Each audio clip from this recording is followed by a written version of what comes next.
बड़ी अपडेट अभी अभी आ रही है भोजपुरी की तरफ से कि चिंटू पांडे को काजल राघवानी ने बोला बड़ी बात, जो कि अभी अभी भोजपुरी में काफ़ी तेज़ी से ये वीडियो वायरल हो रहा है। तो मेरे पास भी आया, तो मैंने सोचा ज़्यादा वीडियो लॉन्ग है इसीलिए मैं इस पर आप लोग को नहीं दिखाया हूँ। तो बात कर दूँ क्या क्या बोली है काजल राघवानी ने चिंटू पांडे को।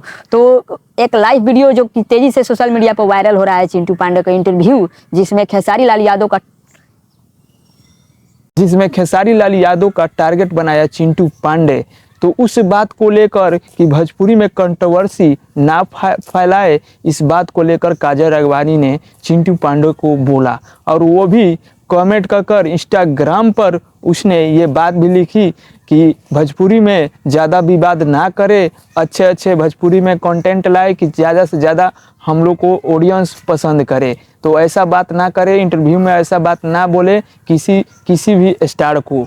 तो ऐसा बात ने लिखा, काजल राघवानी ने इंस्टाग्राम पे लिखा और वहाँ से ट्वीट कर काफ़ी तेज़ी से सोशल मीडिया पर वो ट्वीट वायरल हो रहा है। तो मेरे पास भी आया, तो मैंने सोचा क्यों ना आप लोग को ये भी अपडेट देता चलूं। तो ये है बड़ी अपडेट। और काजल राघवानी को कांटेक्ट कैसे हुआ, जब चिंटू पांडे ने काजल राघवानी को पूछा किसी मूवी के शूटिंग के लिए, शायद कोई गाना भी हो सकता है, तो ये कंफर्म नहीं है, लेकिन कुछ बात पूछी वो भी कॉल से। तो अपडेट यही है कि उसने साफ मना कर दिया काजल राघवानी कि मैं अभी शूट अपना मूवी की कर रही हूँ, मैं अभी कोई शूटिंग वूटिंग नहीं करने वाली हूँ। तो साफ तौर पर मना कर दी काजल राघवानी ने चिंटू पांडे को। तो ये तेजी से वीडियो काफ़ी ज़्यादा वायरल हो रहा है सोशल मीडिया पर। मेरे पास भी आया था, मैंने सोचा आप लोग को क्यों नहीं ये भी अपडेट देता चलूँ। तो उम्मीद करता हूँ आप लोग को अपडेट ये अच्छा लगा होगा। रही बात खेसारी लाल यादव का, तो खेसारी लाल यादव का बहुत जल्द एक और सॉन्ग आने वाला है भोजपुरी में, जो कि काफ़ी ऑडियंस जानना चाहती है कौन सी गाना है। तो बहुत ही जल्द आप लोग को ये बैनर भी मिल जाएगा। तब तक के लिए खेसारी भैया के